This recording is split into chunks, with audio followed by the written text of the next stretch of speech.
I'll record it on my phone just in case. No more. Right then, Mark, we're in your hands. Right, excellent. Well, it's good to meet you all. As David said, my name is Mark Pepper. I'm a local resident of an area on the outskirts of North Bristol called Lawrence Weston. Lawrence Weston is home to around about 7,200 residents, and they share around about 3,500 homes. Now, those homes are fairly much split down the middle, of 50% being local authorities, council houses and housing association homes, and the other 50% being in private ownership or owner-occupier. So Lawrence Weston is historically, like many of the areas in your cities, I would imagine, it suffered from historic levels of poverty, deprivation, and one particular characteristic of Lawrence Weston, which was built in the 1950s, is a sense of being on the outskirts, being forgotten about, and ignored by stakeholders, decision makers like local authorities, like central government, and other influential people and organisations. So I'm now chief exec of a resident-driven and led organisation, which is a registered charity and company limited by guarantee. You may call it a development trust. The other names for it could be anchor organisation or umbrella organisation. But basically, what we are is a group of residents that come together way back in 2012, when austerity measures were really kicking in. A lot of assets were being stripped, and services were hemorrhaging left, right, and centre. We had a feeling of being very disempowered. Sort of allowing things to be done to us instead of with us or for us, until they closed the local college. Now, I think the local college had a lot, so we lost a lot of services, a lot of social infrastructure, but the local college had a lot of emotional tie with residents, and I think that was the straw that broke the camel's back. So we decided that then at that point, a small group of residents come together and said, you know, we need to make some changes. Things are getting really bad now. We're tired of waiting for others to come and support us. So we said it's about time we got off our backsides and did something for ourselves, basically. So that's exactly what we did. So how we started was we didn't want to make the same mistakes as other agendas and other organisations who have been parachuting into the area to tell us what we needed and what was good for us.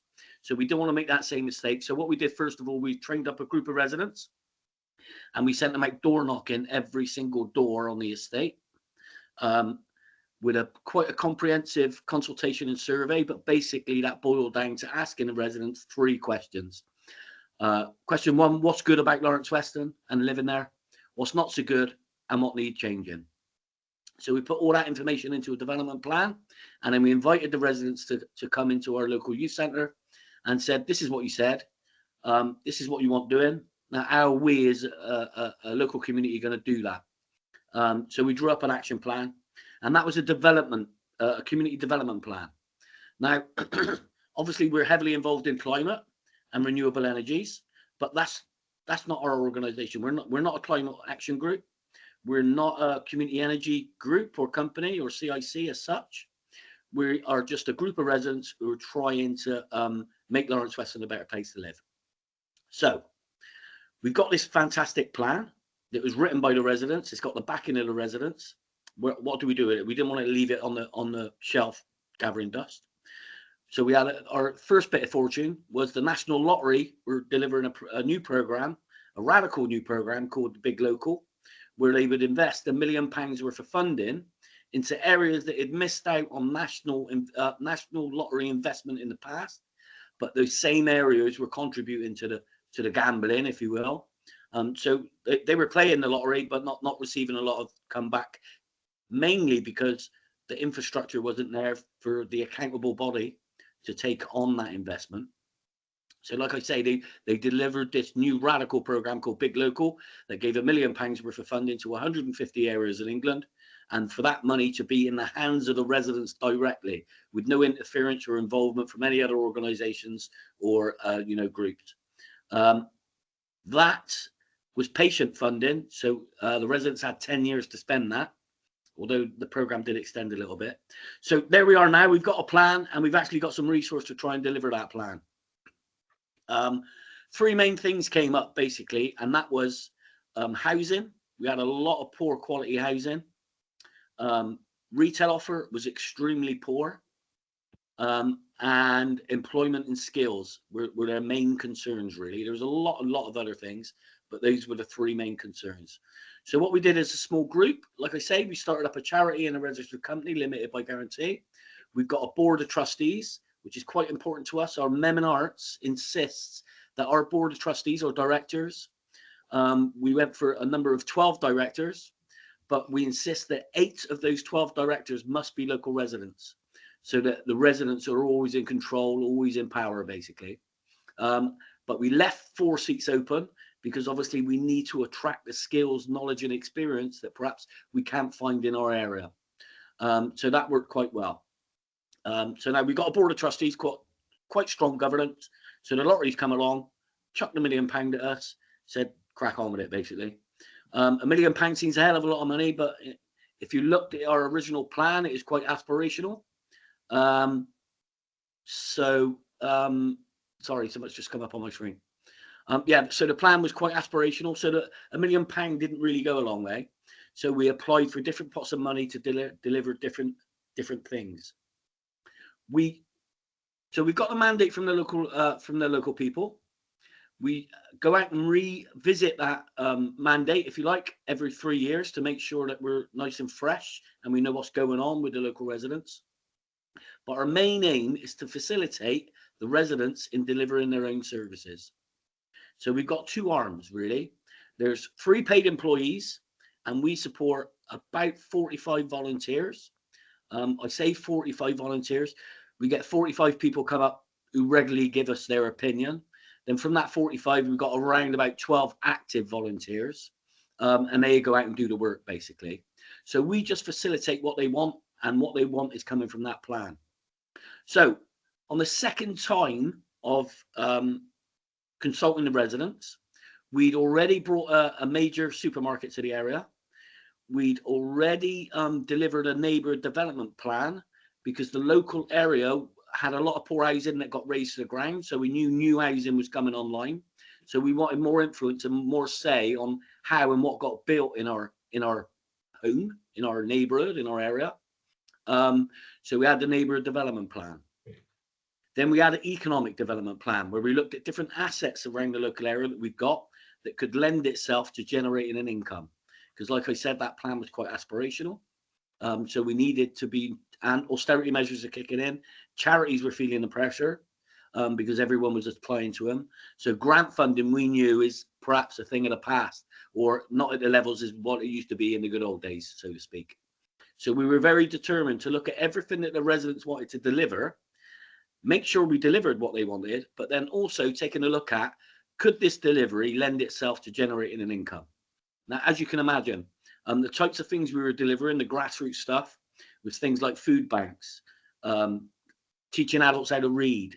We offered free veterinary services. So, you know, any chance of one of those projects being able to make a sustainable income from, if there was an opportunity there, you'd have other organizations or other companies with the capital to take advantage of them, swooping in, you know, picking off those low-hanging fruits and then away, and then the money leaves the area, basically. So we knew we had a problem. So someone came to us. So I'm going to get back onto climate now. So a group came to us, a community interest group, who happened to be a community energy group, and they wanted to use some of our fields to build a solar farm. So when we first sat out as a group of residents, we said what we wanted to stop was asset stripping. So the assets we got, we want to make sure that they gave some benefit back to the residents. So this group come along, you know, well intended, great. They're a community energy group. They're a community of interest. That was great, but, you know, we still wanted to know what's in it for us, what's in it for Lawrence Weston. And that was when we realised there was quite a lot of money in renewable energy, because the amount of profits that they were making from this solar farm, we negotiated that we would receive 50% of those profits. Mm-hmm. So that's what lit the light bulb, really. So it wasn't to save the climate. Like I say, we're not climate activists as such, or we weren't back then. This was just a cold-hearted attempt at generating an income for our community. So around us, we've got 9 wind turbines. And we've also now got, following a change of administration way back then, we've now got a more supportive local authority and administration.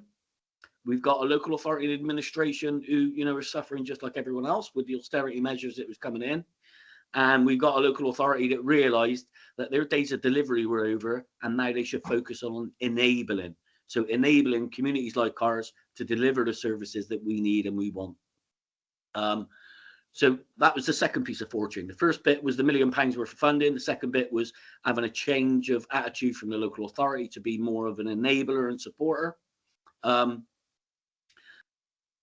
So then we carried on delivering a lot of things. So we've delivered a neighbourhood development plan. Now, like I said, we're not climate activists, but if you look at that plan, you'd think we were. The simple fact is, community development in our eyes anyway, and climate action are exactly the same thing. It's just speaking a different language with a different narrative, coming at it from different angles, basically. So when we went out, sorry, I jump about all over the place. When we went out the second time to consult our residents, after knowing that there's money in this green energy lark, we were surprised that nobody at all mentioned climate. No one whatsoever. Not one iota of climate.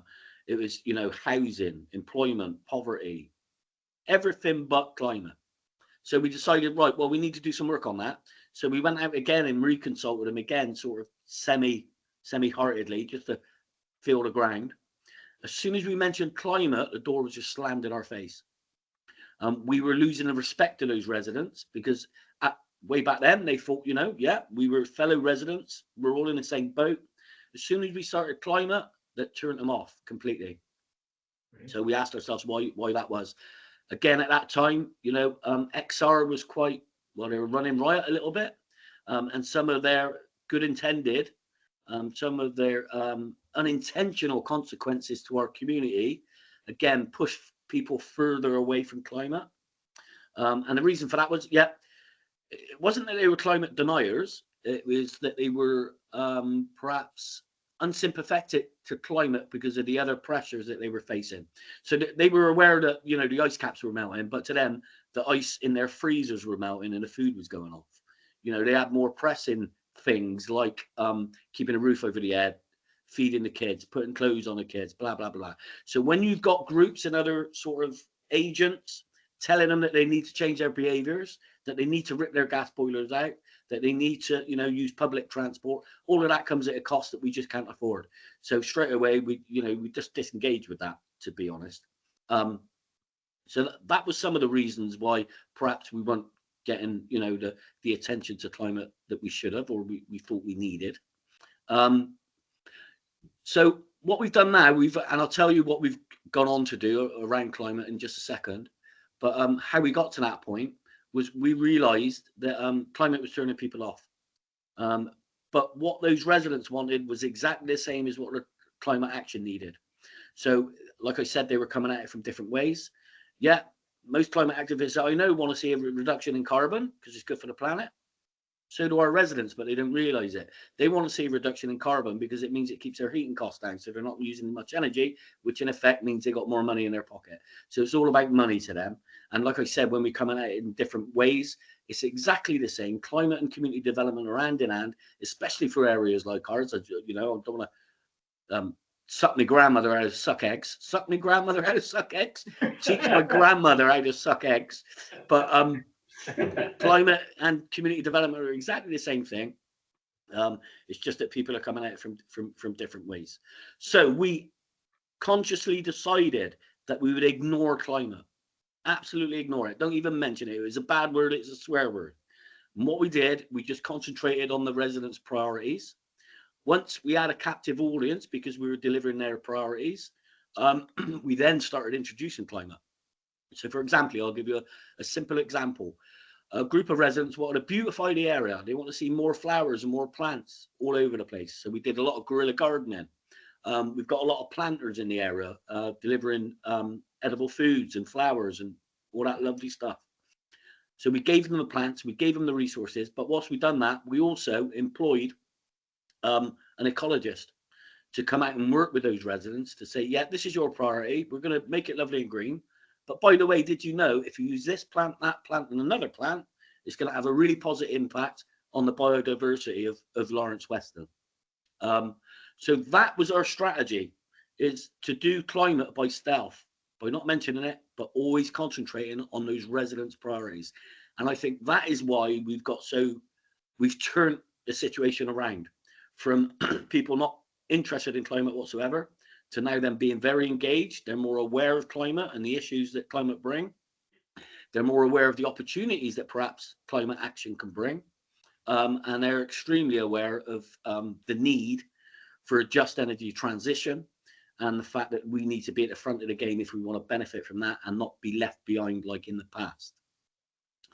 So that's how we managed to get our community that were quite anti-climate into becoming more warm to the idea. I won't say, we've turned everyone around, but there's a lot more people now, far more aware of climate than what they were when we first started and when we were like banging on about climate all the time. So that's great, but what does it mean to us? What have we done? Well, like I said, a lot of it is accidental, but it's had a positive impact on climate. So first thing we did was where they closed our college down, we encouraged a leading supermarket to come to the area. Now that might be, counterproductive in some ways, but when you imagine for many people in my area, for them to go to the supermarket, they had to make a car journey of about 5-6 miles. So we've cut down those car journeys, if you will. Their accessible food wasn't that accessible, and now they've got more accessible food. The food's more affordable because because at the time we had a monopoly. We've got the co-op stores in Lawrence Weston, and they had a monopoly on us. So in our co-op store, which is one of the most deprived areas in Bristol, a bottle of Schweppes, for example, was £1.69. If you went into the more affluent areas, which is just up the road from us, the same bottle of Schweppes was costing 99p. So we were paying the poverty premium over and above, to be honest. The reason for that was we've got poor public transport. We've got a lot of lone parents. We've got a lot of elderly with mobility issues. So that, they had a monopoly on us. So they knew we couldn't go anywhere else. So they could charge whatever they liked. So our first sort of action was to bring in a major supermarket to give them some competition. So we went with Lidl. It's a long story, but we had to fight the local authority to decide that Lidl it should be. That I think gave a lot of other residents the confidence that as residents coming together, we can make a change, a positive change. And that spurred on more enthusiasm and more following, if you like, to go on and deliver bigger and better things. So we're looking at it from poverty, not so much from climate. So what have we done? Like I said, we delivered a neighbourhood development plan way back in 2014, which I'm sure you're aware, that gives us the ability to put in further layers of planning policy so that any houses that come to the area must adhere to that. So straight away, well in front of the local core plan and well in front of the MPPF, we insisted no more gas boilers. It should be ground source or heat pump. They should take a fabric first approach when it comes to homes and insulation. EV charging points should be standard. PVs, everything we could scram in there, we did basically. So all these new houses now are being, highly energy efficient. The local authority wanted to build some new homes. So we said, yeah, but we want you to push that even further. So we've now got the first, I think it's 25 passive house homes in Bristol.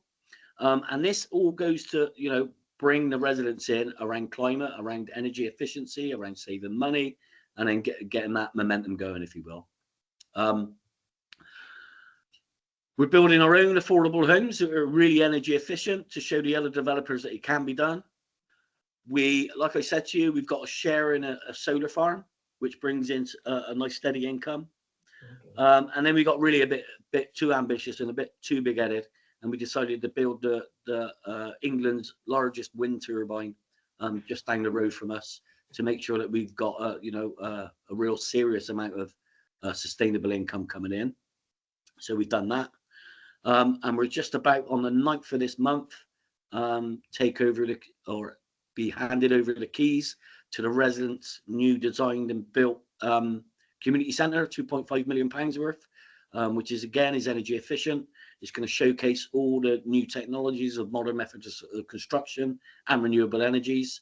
And then from that building, we intend working alongside the universities and other educational establishments and private industry to deliver a renewable energy skills academy So that, as I mentioned earlier, around the just energy transition, should it come about, we want to make sure our residents are best placed to take advantage of that. We've put in 4 new play parks as part of our deal with the residents.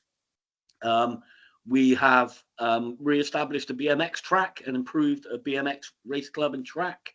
We've supported the local city farm. We've supported other community groups with improvements to their buildings to make them more energy efficient.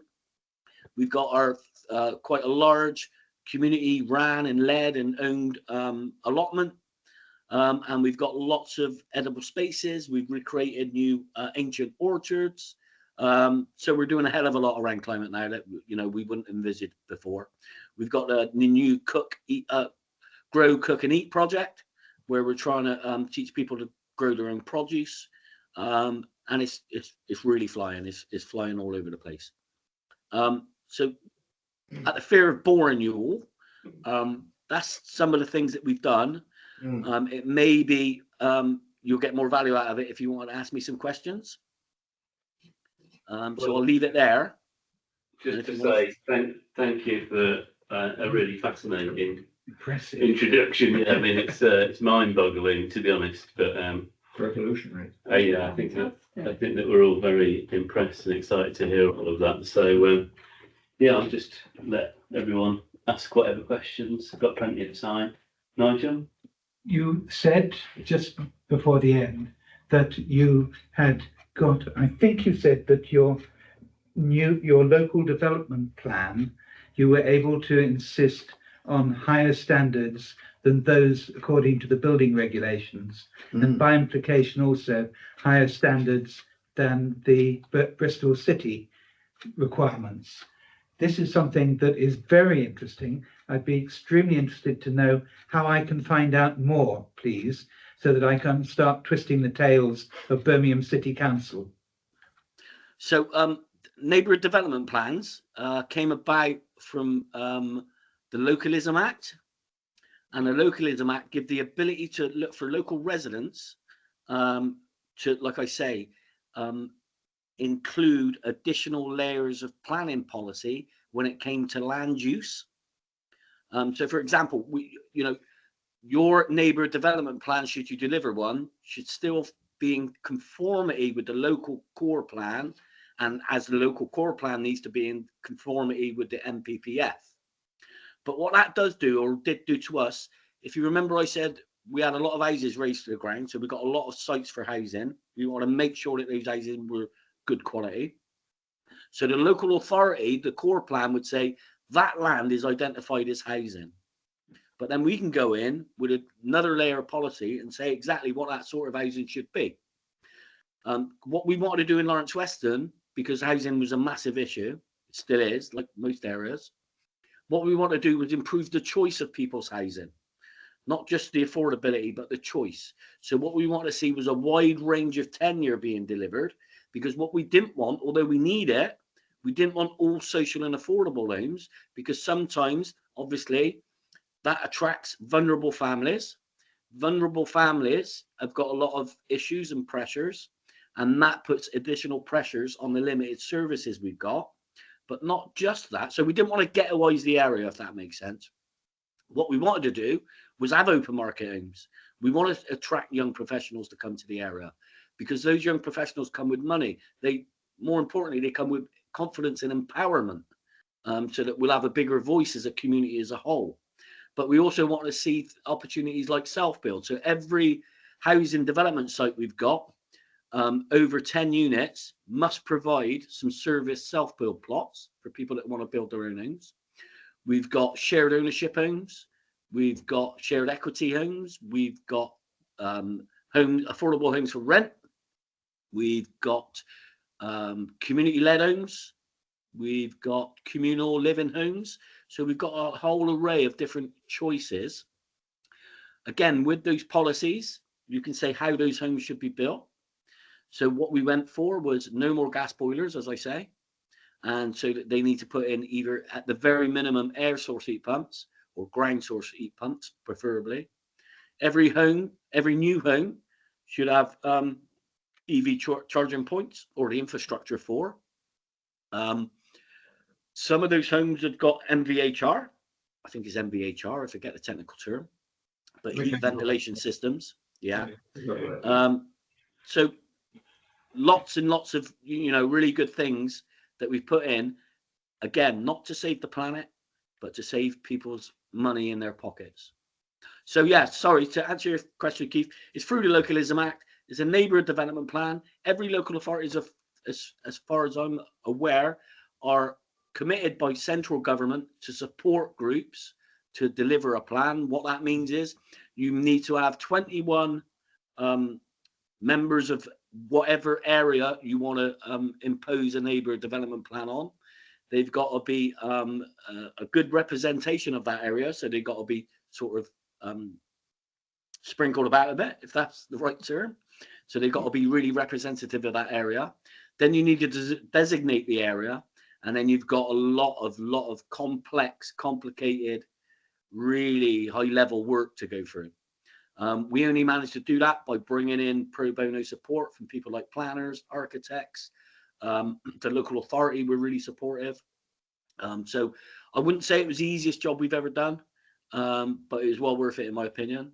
On top of that, the other attraction to us was, I keep saying about money, I know it's very crude, but you don't get nothing done without money, I'm afraid, was the advantage of attracting additional community infrastructure levy. Now, I don't know if you've got that in Coventry or Birmingham, or whether it's just Bristol, but we've got something called the community infrastructure levy, which is a bribe, I think, for communities to accept developments in their area.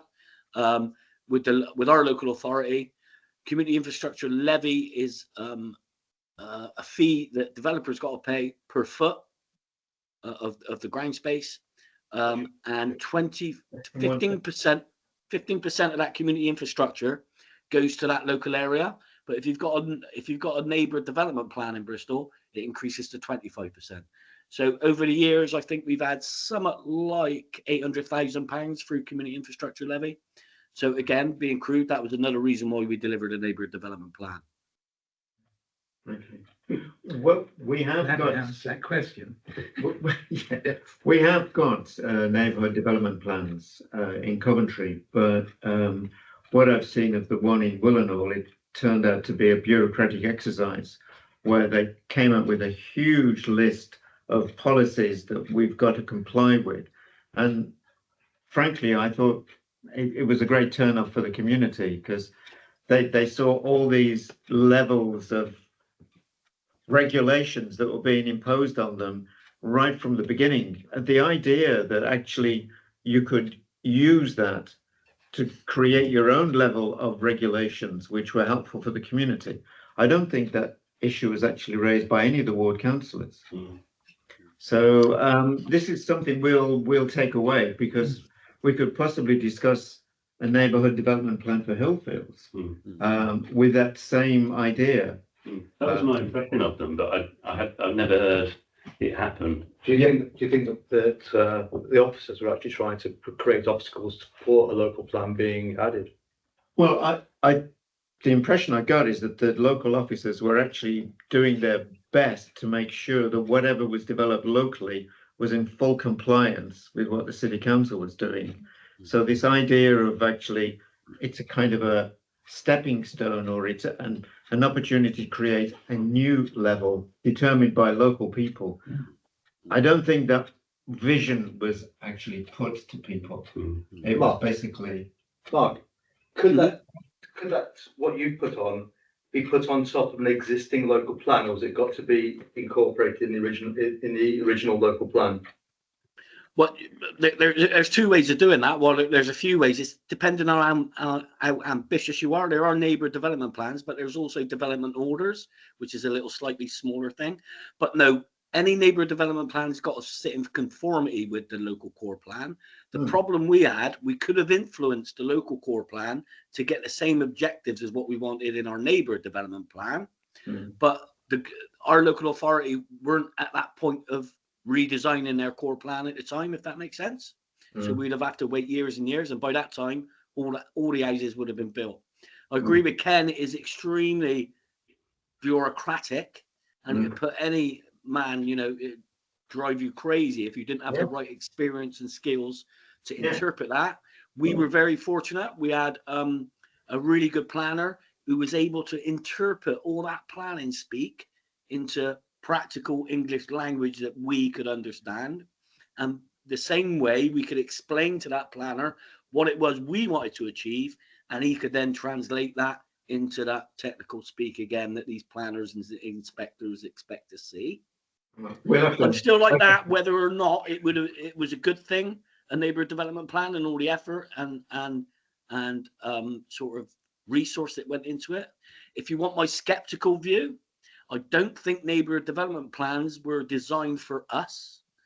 I think it was quite the opposite. I think they were designed for more leafy green, not to get too political, but Tory sort of strongholds, where they can ensure that they've got a neighbourhood development plan, and then manipulate that to make sure that they don't want any unwanted developments in the area, and therefore them unwanted developments would be pushed into areas like ours, where we're not empowered or educated enough to deliver a neighbourhood development plan.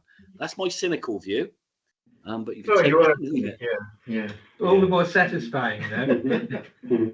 Well, the local authority is reviewing its local plan at the moment, but our problem is that there's very little engagement or possibility for influence. So it's a bit of a tragedy that it is open to revision, and we've got very little influence over it. But we've tried. But maybe we can have a little bit more of a closer look at what you're doing. Has anybody written Sorry, up? hang on. your- Esther's trying to speak, but you're on mute, I think, Esther. Yeah, Very just about quiet. turn the Put your volume. microphone down on your headset. Can you hear me now? Yes, we can hear you. Yeah. I was just going to say, even as a minor party within the council, we've had very little ability to enter into that. We were able to put stuff in the consultation like anyone was, but after that it just disappeared into offices, and we haven't seen anything of it since then. So I did have a question, actually, because one of the things I get told is we can't be put too much, sort of energy efficiency stuff and things in planning requirements, because they'll just take it to appeal, and then we'll lose, and then we'll get charged a fee for having pushed too hard. Because the developers will say it costs too much. Have you had that problem or not? Yeah, obviously, our original plan was right up there, and we had to water it down a bit. So there's certain things you need to do before you put a policy in. You need to evidence the need. You need to justify the need. So there's different hoops you've got to jump through to make that policy work.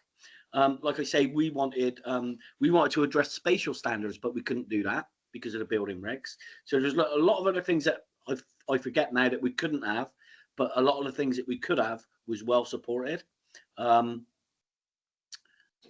Yeah, I mean, one of the disappointing things was that our original plan was really, really watered down. It was watered down by the examiner and the inspectors. So even the language was watered down to such a degree, some of it become useless. So like we would say, you must, what can I give a good example for? You must install ground source heat pumps. Now the inspector would change that to, you must consider ground source heat pumps, and you must justify why they can't be done, or something to that effect. So we were a little bit frustrated that it did get watered down. The language got changed. So there's a lot of things that we wanted in there that didn't go in there. But ultimately, I think at the end of the day, we've done quite well, because now the local authority have followed suit. So now in Bristol, in the core plan, there'll be no more gas boilers. There'll be HV charging points. So it just proves that it can be done. And the developers that used to say, no, it's too expensive, they're still making profits. And they've everyone's on win-win. We've got really energy efficient warm homes. And the developers are winning because they're building better quality homes. Yeah, okay. And a second, Nigel.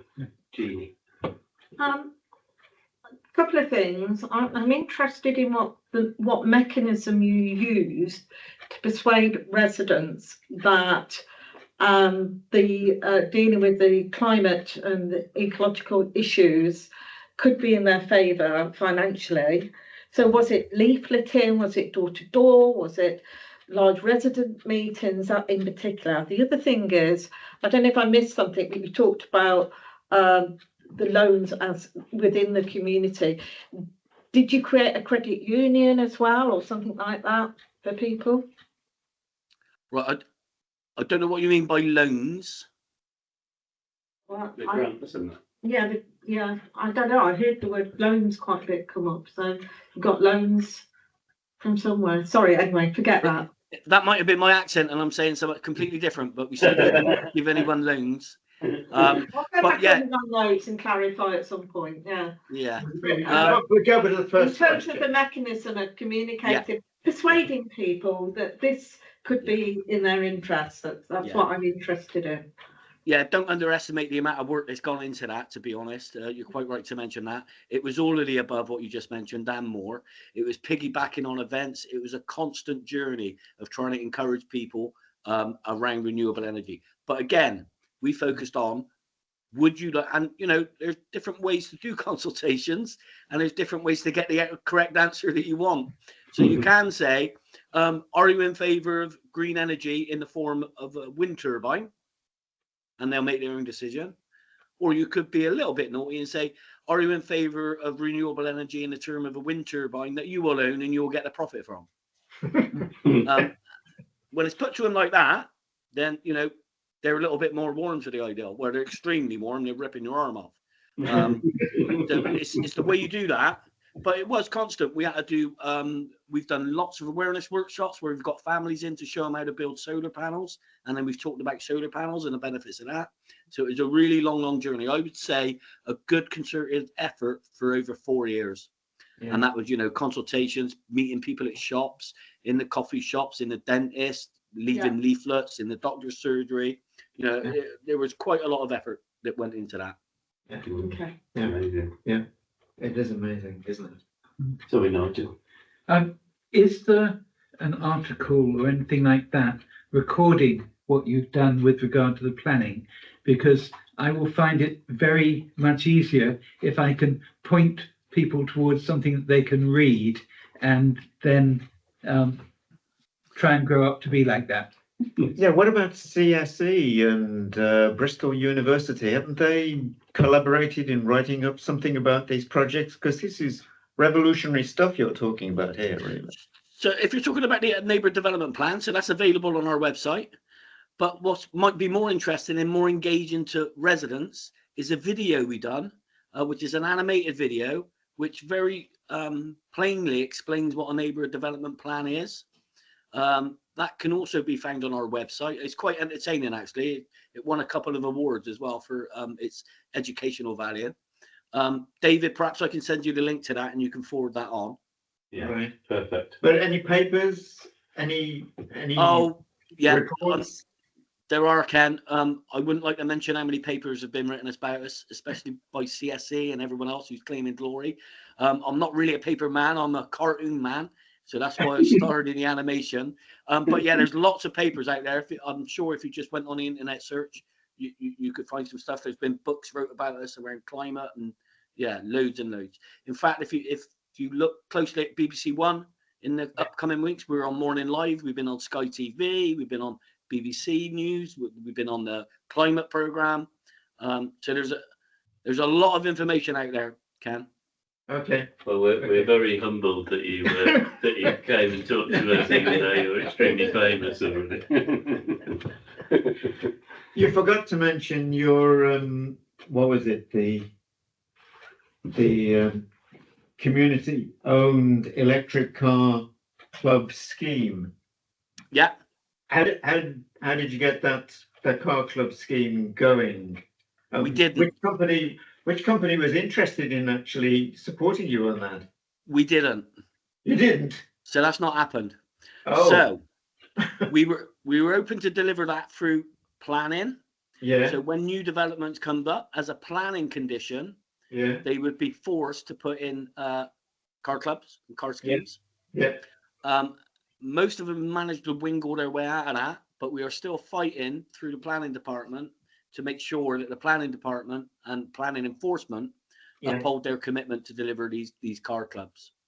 Okay. But yeah, that was our aspiration. That is still in the plan. Like a lot of things are aspirations that haven't been delivered yet. We'll continue to try and deliver that. Okay. And We have. Go on. Sorry. Oh no, you carry on. Transport was a major issue.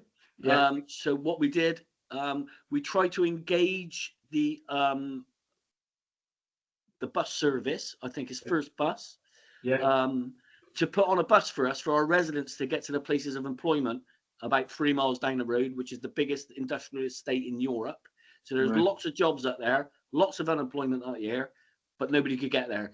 The roads, there was no cycle path, no pathway, no bus service. So we said to First Bus, can you put a service on, please? No, there was no business case, it kept telling us. So we had a little bit of money, like I said, so we applied to the Coastal Community Fund for another 1.2 million to do work around education, skills and transport. So we started to run our own bus. So we started shuttling our own residents down to those places of employment. Lo and behold, 6 months later, First Bus said, oh, we've had a change of heart. There is a business case and they're going to deliver exactly the same route as us, but just 5 minutes before us. So they would pick up all those customers.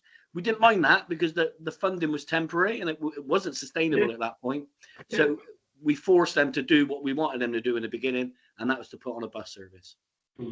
Wow. Can you say a little bit more about microgrids? I noticed it was mentioned in your community and climate action plan. Yeah. So what we put in our climate and action plan is what we'd like to see. That Right. doesn't mean to say that we're going to deliver it all, but Right. we have got a microgrid, and it's on a private development, which is a co-housing development that we've been supporting. Yeah. It's called the Water Lilies in Bristol. It was delivered by Bristol Energy Cooperative, who are doing lots and lots of exciting things around renewable energies, especially microgrids. So again, I'm not an expert on everything, Ken. Yeah. But if you go on to Bristol Energy Cooperative, again, there's lots of good information there. And the development, just again to remind you, is the Water Lilies development. The Water Lilies development. Yeah. Lovely. I mean, you can send me whatever you think of afterwards, and I'll pass it on. But I'll also include a bunch of links in the, mail out or whatever, as well as the video. Keith, did you want to ask yours? Yeah. So I was intrigued by that first £1 million you got. Because it was the seed money. Yeah. What did you have to spend that on, or where did that go? That mainly went on paying for consultants, a lot of consultants, to bring them in, and this was all seed funding. So we pay a little bit of money for a consultant to deliver a project for us, where we knew there was other funding out there available, and they using our stats, our community development plan, and our backing, would go and make funding applications to pay for their own salaries to come and deliver that project for us. So we didn't use a lot of the big local money at all. The majority of that big local money went on running our organisation, keeping our building open and paying all the bills. I would estimate that we've brought in around about an additional at least £22 million worth of funding from different things. If you imagine, it cost us 5.2 million for the wind turbine. Yeah. It cost us 2.5 million plus for a new community building. It's costing us 9 million for affordable housing. We brought in a supermarket, which, by the way, the land that is built on was on our old college site, which belonged to the local authority, who resisted seeing a supermarket because they wanted to obliterate it with houses, until we stuck our oar in and said, no, our community plan says the residents want a new supermarket. Not only did we force their hand, but it increased the land value for the local authority by £3 million. So it increased the land value because the supermarket would pay more. As a result of that, we said, right, we've done you a favour, now we want a favour. We want some land to build our own community centre in. And by the way, you got £3 million from our grief, so we want £1 million to help us build that centre as well. And sorry, Keith, I've lost my track now, and I forgot what your original question was. It was just how that £1 million at the beginning was used. So yes, so it's used for core funding, seed funding. The same way as the money.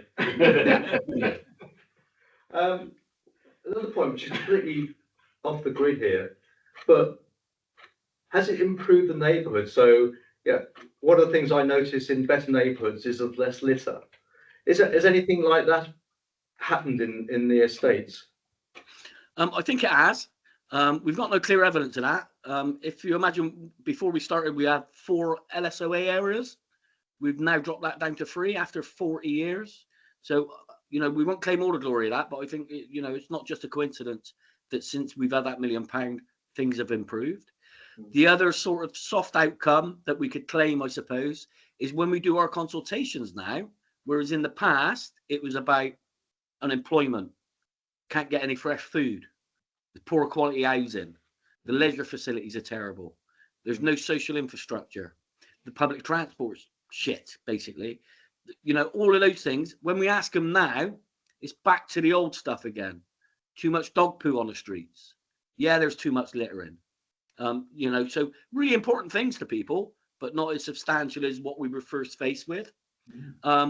We've now got, I think, a lot more pride of place, because now we've got around about 14 litter pickers that go out and litter pick. We've got one gentleman that's his full-time job, although he does it voluntary. He goes out, he cleans all the gutters, he gets all the vegetation out, he unblocks the drains, which is costing the local authority lots and lots of money. So I think you ask people in Lawrence Weston what it's like to live in Lawrence Weston, I still think the majority of them would say terrible, because they've been brainwashed into thinking that for year on year.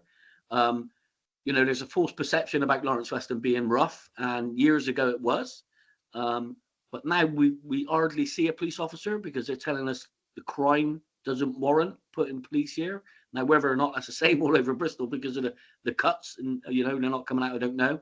But no, from my own personal experience, crime has dropped down quite considerably. I think pride of place is the biggest thing. People are proud of Lawrence Weston now, instead of ashamed of saying that they come from there. Amazing. Yeah. Nigel? Have you done anything with schools and school kids?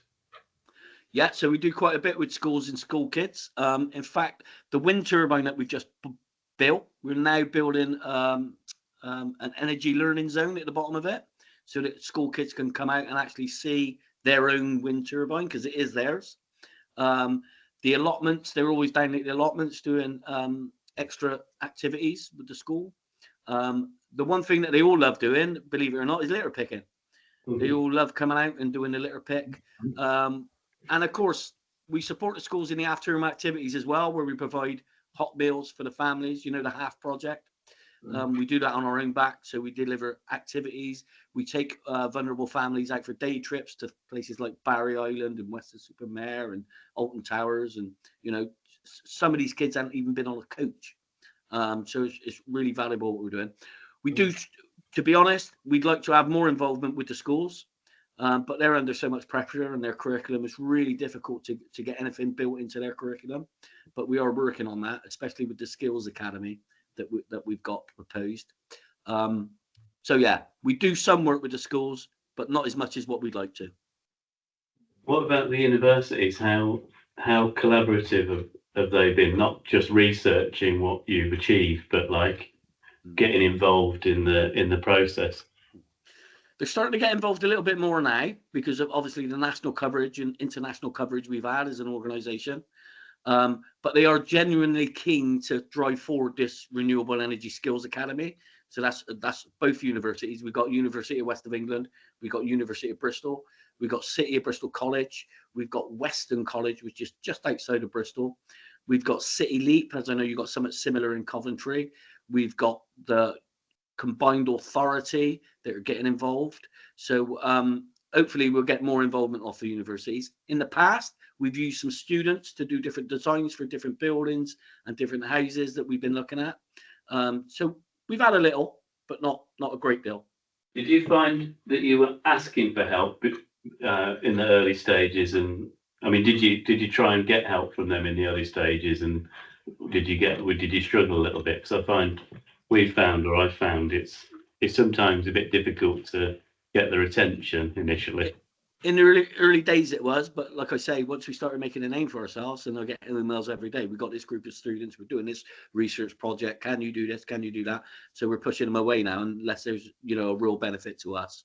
But yeah, initially to begin with, and I mean, you can't blame them. I mean, when we started with just an unruly group of residents. You know, we had to learn how to behave. When we were sat in front of local authority reps or councillors, we just lambasted them and abused them, to be honest. So we, you know, there's a lot of learning we had to do about how to behave in meetings, to understand that, you know, it was a two-way thing, and compromise, the word compromise, we didn't really like to, you know, use that word compromise.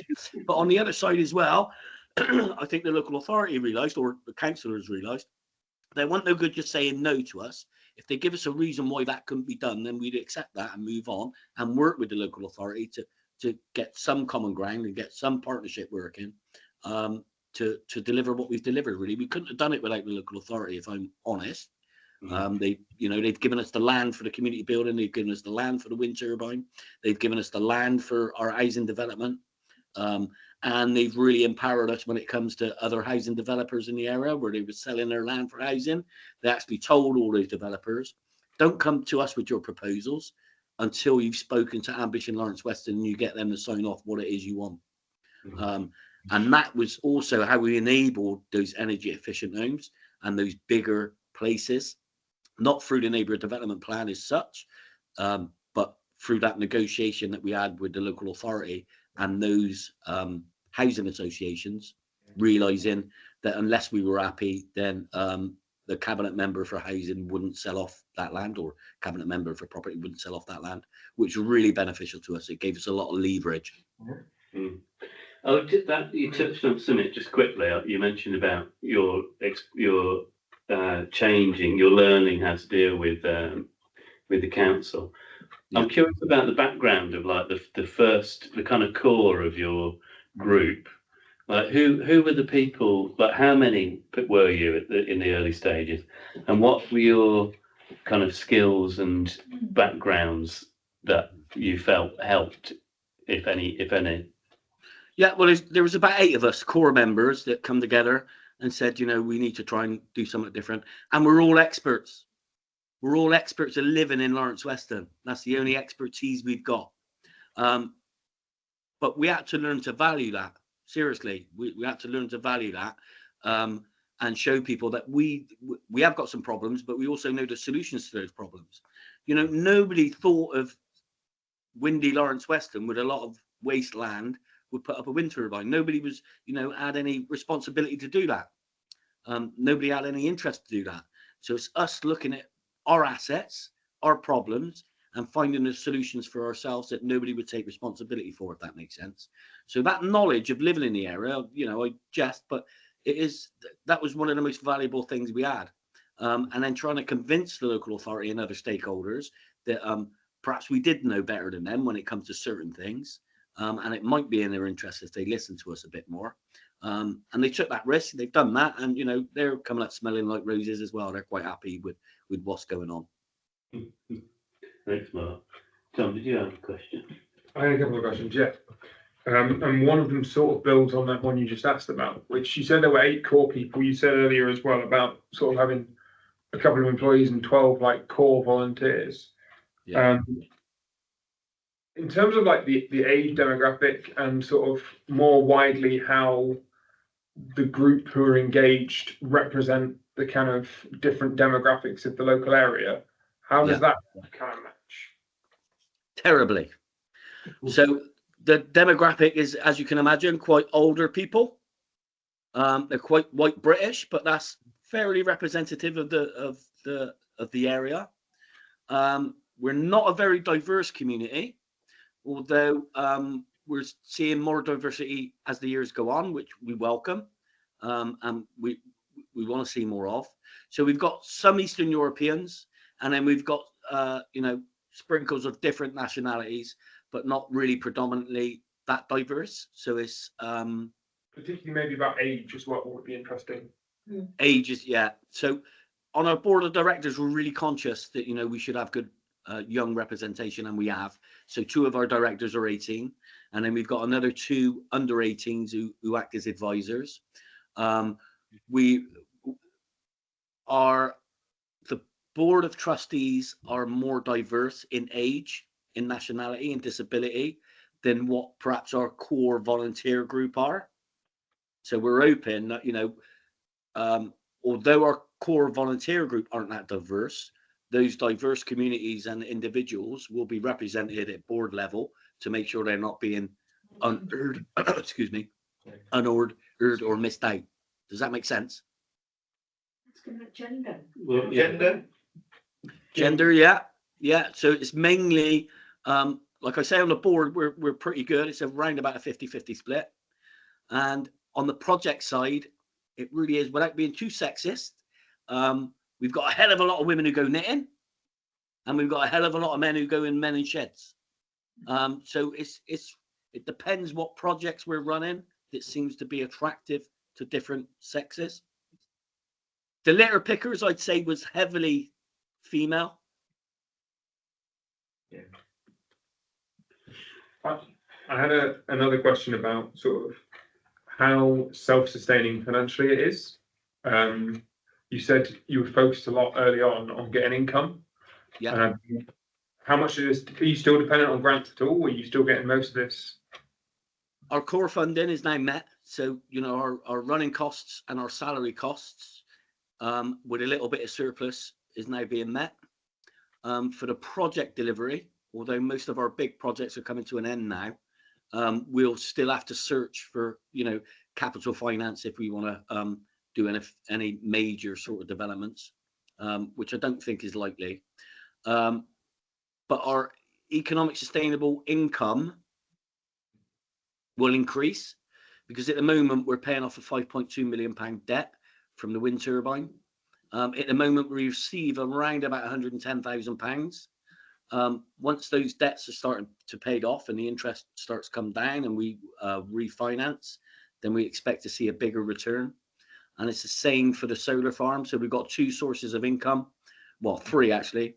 We've got the hiring of the building, which doesn't make a massive surplus, but it does wash its face. We've got the solar farm, which brings in around about 25k a year. And then we've got 110k come from the wind turbine. Right. Yeah. So we're financially sustainable at the moment. Yeah. My other two questions, sorry. There was one on how do you operate? Because you have several layers, don't you, in Birmingham, in Bristol? You have the West of England mayor, you have the Bristol mayor, then you have the council. How do you interact between all that? Because we have a combined authority with a mayor. Yeah. So when we first set out, one of our objectives was to change that balance of power. So the local councillors and the mayor thought that the residents were there to serve them, or that was our impression. So we want to make sure that we change that balance of power and sort of told some truths. Like, councillor, no, you're here for us. You're not here for the city, Bristol City. You're here for the residents of Lawrence Weston and the ward. So there was a bit of that power play going on, which I think now we've done. We've no longer got a Bristol mayor, unfortunately, which is a massive, massive shame in my opinion. So the citizens of Bristol decided to vote out the mayoral system. We've now got a committee system, which is early days, and we're not too sure how that's going to pan out. We had a similar committee system in the past, and no decisions ever got made. Nothing ever changed. So we're just hoping we won't go back to that. Excuse me. And then we got the Weckham area, right? You say the West of England Combined Authority. We don't get a lot of grief from them, but we do take a hell of a lot of resource from them. So they gave us £500,000 worth of grant to go towards our wind turbine, to give us a stake in it to begin with. And they also give us other sort of funding streams as well. So a lot of people say, Mark, oh, you will be a councillor. Well, no, I think you're more powerful and more empowered as a resident, and as a group of residents, we feel that as well. So to be honest, we just bulldoze our way through the local authority and the Weckham mayor.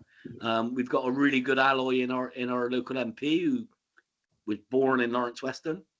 The last Bristol mayor, Marvin Rees, again, was born in Lawrence Weston. So we've got a strong affiliation with some clever people. But yeah, we just do our thing, really, Tom. We just scream and shout, stamp our feet until we get what we want.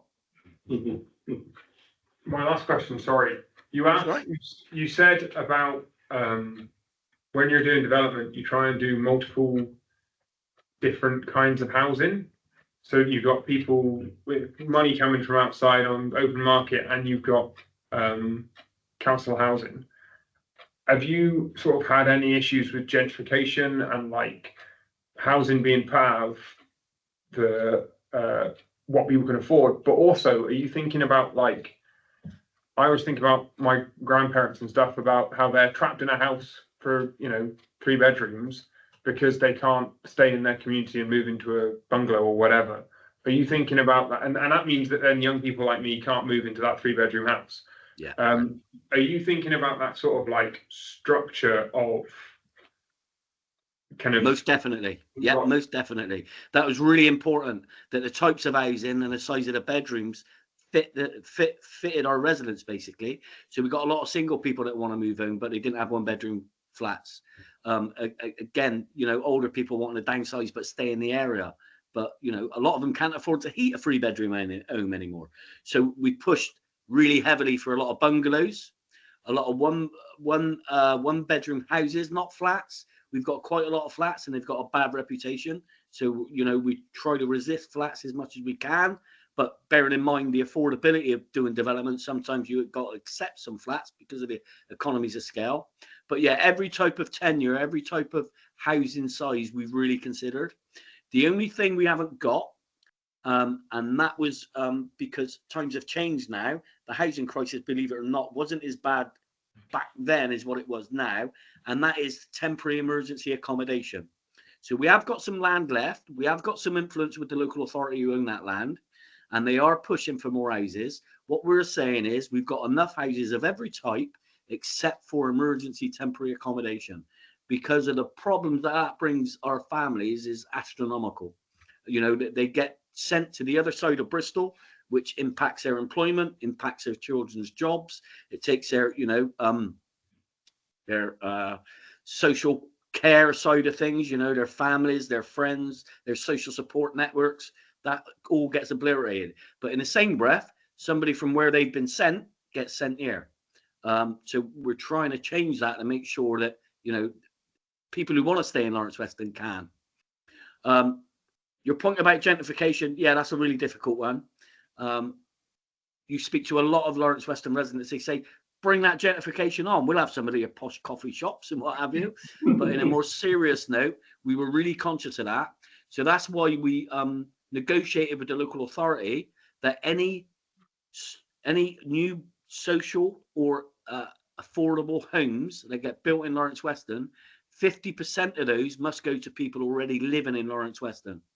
That's for 2 reasons, because we're putting up with the disturbance of those builds, so it's only right that we should benefit, but also to get the backing and support of residents when it comes to houses, and to get rid of that NIMBYism attitude that perhaps some other areas suffer from. Did that answer your question, Tom? Very well, thank you very much. Brilliant. I think we won't keep you for too much longer. It's almost it's 7:45. Maybe a couple more questions. We can send you stuff via email, can't we? If there's anything in the future you can answer in your own time and that. Yeah. I'm happy to answer any more questions. Yeah. All right. So what's the future? What have you got that you'd like to do moving forward? Well, I think the biggest one now is delivering this Renewable Skills Academy. So that'll be the next big one on our list. If you speak to the residents and ask them what they would like, I think is a good indication of how things have improved slightly. So the biggest thing they want now is a splash park. So that they want an area on our new development where the kids can go and splash in water and what have you. But I think it'd be the same thing for quite a while, to be honest, and that is, addressing the fuel poverty that exists, supporting more vulnerable families with the cost of living crisis, mental health services that we're delivering, that we're seeing an increase in the uptake of those. So it'd be the same old sort of grassroots stuff, the bread and butter stuff, and I can't see that changing for a while, to be honest with you. What I would say about our wind turbine. So everything we do, obviously, if you do one thing, it has a reaction. we've sometimes been criticised that we're not addressing fuel poverty as much as what we could have. So there was a big call that the wind turbine and the power that it generated should go direct to our residents to reduce their energy bills. We've resisted that, or I resisted that anyway, for one, because they were looking at it in a silo and they weren't looking at the bigger picture, like gentrification. We're seeing a lot of new houses come into Lawrence Weston. So by offering every householder reduced energy, I felt that would artificially increase the cost of housing, because if you could get, the same sort of house, but with free energy in this area, then you would bid more for it, if that makes sense. So it's to safeguard our current residents and not pushing them out of that. The second thing about that was, great. You could give every bill payer a reduction in their bills, but it's not just fuel poverty we're fighting. There's lots of different poverty, and you're only addressing the fuel, the energy bill payer with that. This way, by selling it to the national grid and getting it back, you can be more responsive with that money. You can address different, situations. You can be really responsive when it comes to the next crisis that, we might face. So in hindsight, I'm really glad that we didn't do that, because that money is now far more useful. It gets more coverage and it affects in a positive way a lot more of the residents than what we would have if we just addressed fuel poverty. Don't get me wrong, we're still addressing fuel poverty. We raised £75,000 last year to pay to those people that are self-disconnecting because of their prepayment meters. So we'll still carry on doing that, but it just means we can address other issues as well. Yeah, talking about fuel poverty, there was a point in your community action plans which mentioned using commercial food waste collection to help tackle fuel poverty. Can you explain that? How does commercial food waste collection help fuel poverty? Well, that sounds a little bit more commercial and wasty than what it really should. So we work with a few of the citywide restaurateurs. Like we've got a really famous curry house called Tiffin's, and they come down and provide us with a lot of food. We've got Fair Share. I don't know if you've got the same in Coventry, where the supermarkets provide close to use by date food, which then gets redistributed. So that's what we do. We've got a food pantry, and that's slightly different to, and sorry if I'm telling you things you already know, a food pantry is slightly different to a food bank, because we realized a lot of people that were in need, they felt a bit of stigma, or they didn't feel comfortable going to a food bank because they didn't think they were worthy. So with a food pantry, they get, that's not about food poverty, that's about food waste. So the food banks is about food poverty. I can't afford to eat, I'm going to the food bank. Food waste is exactly that. They don't want to see any waste being done. So they'll come to the food pantry, they'll pay something like £4 a week. That makes them feel better about themselves, that they're not just taking, but it also saves all that food from going into landfill. That £4 a week that they pay then goes into add to different ingredients that might not be coming from the supermarkets.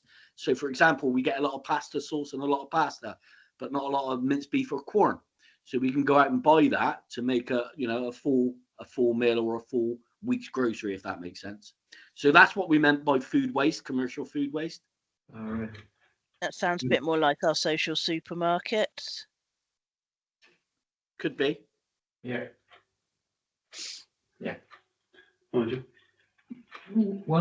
This is deeply, deeply impressive. I think we all want to grow up to be like you, please. But Be careful what you wish for, Kenneth. But one of the things that is interesting is you're quite a small community. I think you said 3,500 homes, and I can't remember how many people that equated to, but I guess it's about 8,000 people. And to what extent have you been emulated, followed, copied by other parts of Bristol? And have you done things to help that to happen, or have you done things to try to make sure it didn't happen too much? Quite a lot. So almost every community in Bristol now has got a community development plan that has been replicated from the strategy that we used. When we first set out, there was other organisations that came before us that we benefited from. So we only felt it right, if we benefited from older organisations, then we should give back, which we've done. Nationally, we've also done the same. Because of the big local project, we felt as though we had an obligation to support other big local areas who were similar to us, remarkably similar to us, to be honest. So I've done quite a lot of travelling all over Bristol. I haven't been to Coventry, I must confess, but I have been to Birmingham a few times. Been to Manchester, Liverpool, London, all over the place. So yes, we are being replicated, which is a good thing. I think the strategy that we use can be used in every area. All right, you might not have the same individuals, you might not have the same exact assets like land and wind for a wind turbine. Yeah. But I think if you use the same strategy and be led by the residents, I think, you know, every area can achieve. That was one of our main objections with the wind turbine, not just to show off and not just to say to people, come and build your own wind turbine, but to get residents to think a little bit more aspirational and a little bit more ambitious. And, you know, don't just settle for a few pretty plant pots in the high street or, you know, a new bench in the park. If you really go for it, I think there's a lot of support and help out there, especially in Bristol. I can't speak about other local authorities, but like I say, we've had a lot of help from the local authority to help us do what we've done. I can't see there being any reason why other similar areas like ours can't do similar things. Any other questions? Well, I've got the proposal. Yeah. Okay. Just before Ken's got an idea wanting to try with you. I was just wondering about the Bristol Leap. I mentioned this in the email. City Leap, yeah. City Leap, yeah. And I said Coventry have just got into bed with Eon for 2 billion over 15 years, and we don't really know much about what that involves yet. But I'm just wondering about your experience with the City Leap, how they have related to what you've been doing, and how that's changed over time. Because there have been some political issues with that partnership, haven't there, in the past? Yeah, definitely. And there's been a lot of different views from residents as well, especially from community energy groups. So to be skeptical, no, I'll be positive first of all. So positively, they've put on a lot of community funds, so they give away a lot of money, they give a lot of expertise and other things like that. Being a skeptic that I am, they've got an ultimate motive to doing that. They're delivering, their biggest thing that they're delivering is these heat networks. So I live in Lawrence Weston, we've got all these new homes being built. There's a lot of energy producing, waste energy producing producers in like the industrial estate. So they're going to tap into all of that energy and they're going to pipe that all the way into the city centre to office blocks and places like that. Yet they're bypassing this local resident community and other resident communities as well. No reason to do that. They can harp on about, it's not possible to retrofit heat networks.